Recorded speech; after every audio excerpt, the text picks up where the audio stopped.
everyone, it's Dr. Rick. Happy Easter, first off. It is a really nice day today. So I am at University of Illinois in their Urbana campus, visiting my daughter. Those of you who follow me on my YouTube channel, thank you. And if you're new to the channel, please consider subscribing and hit the subscribe button down below. And hopefully you can enjoy some of the sites that I'm going to take you through. These are cherry blossoms, and this is a Japanese Zen garden. The unboxing I'm going to do today is kind of on this, Snoozeberries. These are gummies, that's how they look. Might be available at your dispensary, but it's always hit or miss. You always have to check inventory first. But those of you who have problems with getting to sleep, like myself, whether it's because of overthinking at night or your sleep cycle's off because of shift work. Hey, look at those cherry blossoms, that's pretty cool. And this is the view of the Japanese garden, really nice. So I'm getting outside because I want to reset my circadian rhythm. There are, in the retina, which is the back of the eyeball, there are cells, rods and cones that help you look at night, help you read, help you visualize colors. Now, there's also, because of the work of Sachin Panda in California, there's also these cells that specifically pick up light, and they pick up sunlight, not just UVA, B, blue. Melanopsin will stop the production of melatonin, which is a good thing during the day. Melatonin seems to get things together in a cascade of hormones to get you to sleep. It tightens up the lower esophageal sphincter, shuts down the computer. It just works better. And for nighttime, so those of you who unfortunately expose yourself to blue light, like watching this video late at night, TV late at night, light, incandescent because of work late at night, your brain and pineal gland think it's daytime, so they'll fight you. And even though you're dead tired, fatigued from exercise, your brain still won't shut down completely. It's kind of like a car, an automatic drive in a car. If you take your foot off the accelerator, it'll usually just coast a little bit. It won't stop, it'll coast, so you have to put the brakes on. When the retina gets exposed to blue light specifically, it shuts down melatonin. It tells the brain it's not time to sleep. If you do it during the day, which is really important, blue light during the day, like that, will stimulate the brain to say it's daytime, it's noon. So I always tell my patients that even if you have an aversion to going outside or it's freezing cold, it's important to have a little bit of exposure. And if you expose, then your brain, even for 10 minutes, your brain will have a signal for 10 minutes that it's daytime. Just like what you sometimes do at night. If you've watched my video on L-theanine, and I think I did an unboxing on melatonin spray, if you wake up in the middle of the night, you fool the brain into thinking this is nighttime with those products to stimulate or help the brain jumpstart the resetting of the circadian rhythm. It's not just you take a sleeping pill and then things are good. So, I mean, I do have some patients that use that, but I suggest it at a temporary measure because there is a behaviorally addictive quality for sleep medicines. But I'm getting a little bit off track. The idea for getting a better night's sleep is to reset your circadian rhythm. And if you try to do it with natural means, you stimulate at night, you calm down the eyes at night, meaning you shade them from blue. You can use low-level lights along the footpaths in your house. Don't look at screens. Maybe don't eat such a huge meal. I think carbohydrate meals will help as your last meal of the night to secrete insulin and tell the brain to relax. Maybe read a book, but you have a ritual at night and then you have a ritual during the day. So this ritual that I'm going through during the day, especially if I want to reset circadian rhythm, is to wake. Even if you get tired middle of the day as you reset circadian rhythm, which takes about, I'd say 10 days to 2 weeks over the course of time, set a circadian rhythm, Combine that with sleep and you'll be good. Then you can stop your pills. I sometimes will like to push my brain into slowing down faster by using this. So again, this is just one product from the dispensary. The only hesitation I have with telling my patients to do this is that not everybody can take advantage of cannabis.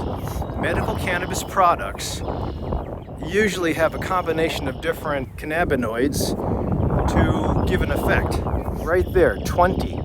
That's CBN. THC, which you guys know, gives you a psychoactive effect because it makes you very sleepy or high. CBD, which is the other big cannabinoid, is the one that's a non-high, at least of the 144 different components in a cannabis plant. So if you can stimulate CB1 receptors at night, you can hopefully calm. But the side effect would be if you stimulate too much, or if you're too sensitive, even at microdosing, you'll get to sleep, but you might end up high. Worst case scenario, some people end up with a little bit of a paranoid or anxious effect at night, which is opposite. So you have to be really careful. That's why I really suggest CBD, CBN combinations. But the dispensaries nowadays are not making the products that my patients need medically. Sorry, I'm calling the dispensaries to the carpet here, but in Illinois, as I've spoken about with other videos I've done in the past, we were approved for medical cannabis a couple of years ago, and it was through the efforts of medical patients speaking up and saying we could use this based on some of the data that the hemp-based communities were pushing. I think there's about 39 different states that have legalized medical cannabis. The approval in the state of Illinois has been on the backs of medical patients. So, good job. I think it's always available. We can use this plant in great ways. Just have to have, I think, more legalization and maybe get it off Schedule 1 status with the Fed to do research, and if the research is there, randomized controlled trials will be put out, and then all the doctors would believe. But at this point in time, the database is strong, but outside the US, Israel, UK, so it's out there, the data is out there, it's irrefutable. In the US, it's not that accepted by the medical community yet, so you go to your doctor, they're probably not going to tell you the right thing. Or they just tell you, yeah, here's your certification and go to the dispensary. Your doctor should be able to tell you that, and my colleagues just don't. So it's okay. If you find that you need a little hand for figuring out how to incorporate it into your life, you can consult me. I have a cannabis certification process, but I also have an integrative consult process. Check out my website and you'll follow the links for second opinions or establishing as my patient. Back to my original intent. These things are pretty good. I used to rely on Squeeze, which was a liquid cannabis. No sugar, no nothing. Put that in. I don't drink anymore, alcohol. I found alcohol did help me calm down at night, but then there'd be blowback because alcohol, those of you who use alcohol, like beer or wine, to relax, because of zero order effect in the liver, the alcohol that makes you sleepy initially, 4 hours later will make you wide awake because it leaves your system. And then you wake up middle of the night to either pee or you're back to where you were when you're trying to get to sleep, and hopefully you don't have another drink. So I think that's a short-term gain, long-term loss if you use alcohol. And there's a lot of sugar in alcohol, so don't do that. I think that this product is helpful. Again, not for life, but for the shortcut when we're trying to reset your circadian rhythm.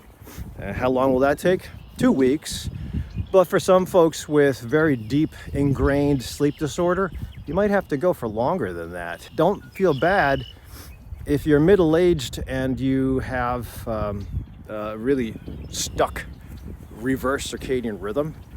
It might take a couple months, but as you try to push your car to start up, and meaning your sleep cycle to get better and your day cycle to get better, my suggestion is use as much as possible to feel the effects fast, because it makes you engage and motivate to stay in the treatment plan.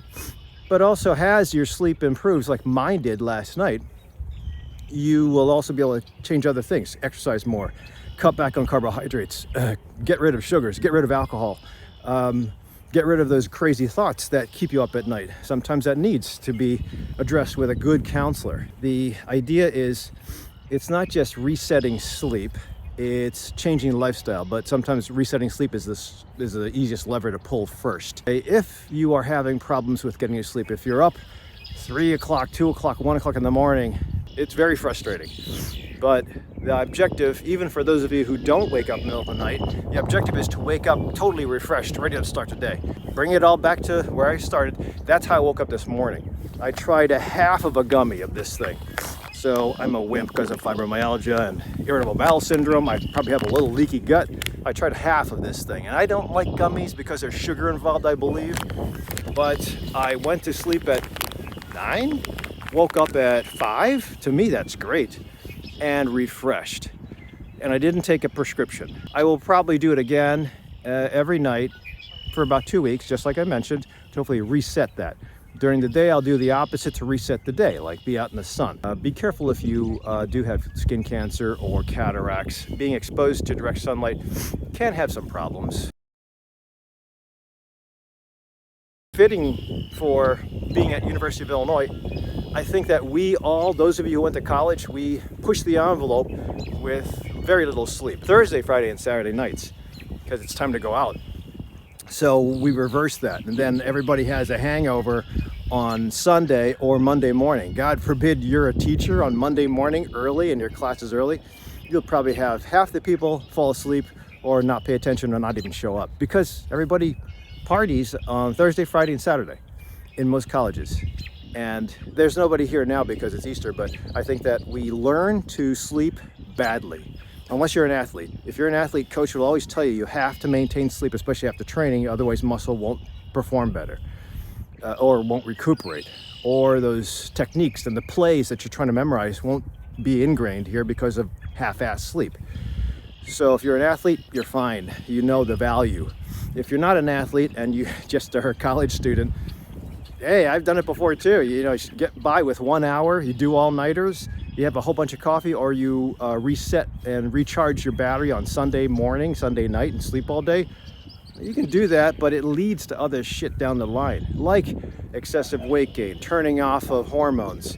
And that's another thing too, for those of you who don't care and you say, I'm fine. If you continue with reverse sleep or shortened sleep, no exercise, what'll happen is that your hormones will eventually go out of sync too. And it's not just melatonin up here from the pineal gland, it's also cortisol, adrenals will turn off, that's DHEA and other things, but testosterone, estrogen, progesterone will get screwed up. So erectile dysfunction and problems with hot flashes for women and men, and problems with your periods, painful periods, irregular periods. You don't want that, because it leads to a fight or flight kind of picture, and you'll just gain weight and you'll lose muscle mass. And you also have a little issue with irritability. So everybody needs to sleep. I don't care who you are, but in the short run, it leads to increased recurrence of breast cancer. There is some data that shows breast cancer survivors, when they shorten their sleep, they have a higher tendency for recurrence of the breast cancer. And I think it was a study that showed 10 hours, which I know sounds like a lot, but it's just a study that showed the value of sleep, even in the recuperation and prevention of cancer. So please don't neglect your sleep. I think that if you can get by and don't care, fine. Share this with anybody who you know that is painfully going through nights that they can't sleep, days where they're kind of sleepy and they can't pay attention, or they need a nap. Outside the US, I think countries have practiced napping. In the Philippines, I remember going to the registrar's office at my university at noon and to take care of business, because I was busy with morning classes. And the registrar's office, the lights would be off, everybody would be sleeping on the desks with a little blanket. And you couldn't mess around with them because they were recharging. And that's fair in some South American countries especially. But in the US, when you're combining poor sleep with naps, that's just anchoring your sleep disorder. If you do have a sleep problem and or you're stuck on sleeping pills, again, there's no problems with that. but you have to be managed by a doctor, because in the long run, it's good to sleep. In the short run, if you can get off prescription medicines, it would be better, but that's going to be a little tough. So take this information to your doctor, see how it pertains to you. This is just meant to be an educational video. But if you don't have a doctor that is helping you and you're on your own, especially with cannabis, and you don't know products to use, then consider consulting me. I do consults around the world. So I'll leave it with this too, that the use of cannabis is, I think, medically necessary, and everybody's a little different. There's no template about how much to use, but you have to be careful. There are a couple of rules. You can't use it with pregnancy. You probably shouldn't be ingesting or inhaling if you're less than 26, because of a small tendency to be affecting mood with cannabis, or have a cannabis dependency disorder. So I think it's really important to grow the brain first. And in some cases it's necessary, especially with seizure. And that's what the last point will be, is if you're using it for recreational and you're inhaling, that's fine. You can inhale at night, but anything that you use to the lungs will get in quick, make you relax or sleepy, but it'll also leave quick, just like that alcohol thing. So if you get to sleep and then you wind up waking up at 1 and taking another hit, it's because the inhale products never last as long as the ingestibles. And the opposite's true too. The ingestibles might last too long. So you have to find your balance. The people who use just inhale products like THC to calm and get to sleep, if you have CBN or CBD in your system, it makes the THC last longer, because the CBD specifically, and CBN a little bit, I think they're the workhorse of the plant. They modulate receptors. They can help the THC last. So if you're trying to save money because of the inhale products you use, I'd always say get some CBD in you. Specifically this product, I'm going to give it a thumbs up for at least night. I don't like the sugar, but until the dispensaries and the cultivators start making more products for us, and you should put your foot down and demand that, I guess that's all we have to do. So I've done videos on chocolate too, but that's sugar, and that helped at night. This is pretty decent, and without any side effects of being high in the morning for me. You might be different, but ask your cultivators to make more, specifically for us medical patients. Ask your dispensaries to carry more, and hopefully we'll get a couple of more products this summer. Thanks for watching up to this point in time. If you have any questions about the value of sleep, how to reset your circadian rhythm, L-theanine, CBN, CBD, THC, put them down below. I'll try to answer them. And happy Easter, and have a blessed week. Talk to you again. Thanks for watching. Bye.